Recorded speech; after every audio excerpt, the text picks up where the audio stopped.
బులెటిన్లో మనం breaking news చూస్తున్నాం. గత చిహ్నానికి ఇప్పుడు కొత్తగా కాంగ్రెస్ ప్రభుత్వం వచ్చిన తర్వాత చాలా కసరత్తు చేసింది. కొత్త ముద్ర పైన చాలా డీప్గా అనాలిసిస్ చేసింది.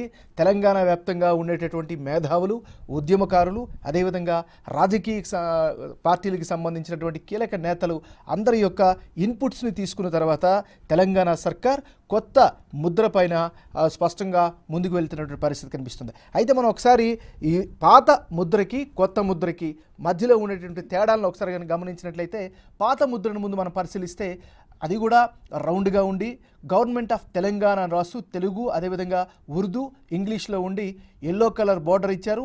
గ్రీన్ కలర్ మధ్యలో ఉండేటటువంటి సింబల్ పాతది మనకు కనిపించింది.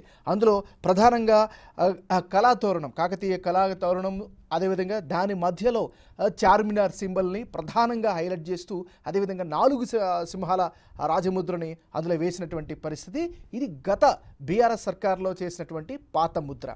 దాన్ని మార్చుతూ దాని కొత్తదనాన్ని జోడిస్తూ కొత్త ముద్రను తీసుకొచ్చే ప్రయత్నం చేస్తుంది తెలంగాణ సర్కార్, కాంగ్రెస్ సర్కార్. ఇందులో కొత్త ముద్రను కనుక మనం పరిశీలించినట్లయితే ఇందులో చాలా స్పష్టంగా ఉంది, జాతీయ జెండాని పోలిగినటువంటి ఈ ముద్ర కనిపిస్తోంది. ఎందుకంటే జాతీయ జెండాలో ఏదైతే 3 రంగులు ఉంటాయో ఆ 3 రంగులు కూడా బార్డర్లో ఉండేటట్టుగా స్పష్టంగా ఇందులో తీసుకున్నటువంటి పరిస్థితి ఉంది. అదేవిధంగా ఆ 4 సింహాల ముద్ర ఏదైతే ఉందో సత్యమేవ జయతే అనేటటువంటి సింబల్తో ఉండేటటువంటి దాన్ని పెడుతూ, అదేవిధంగా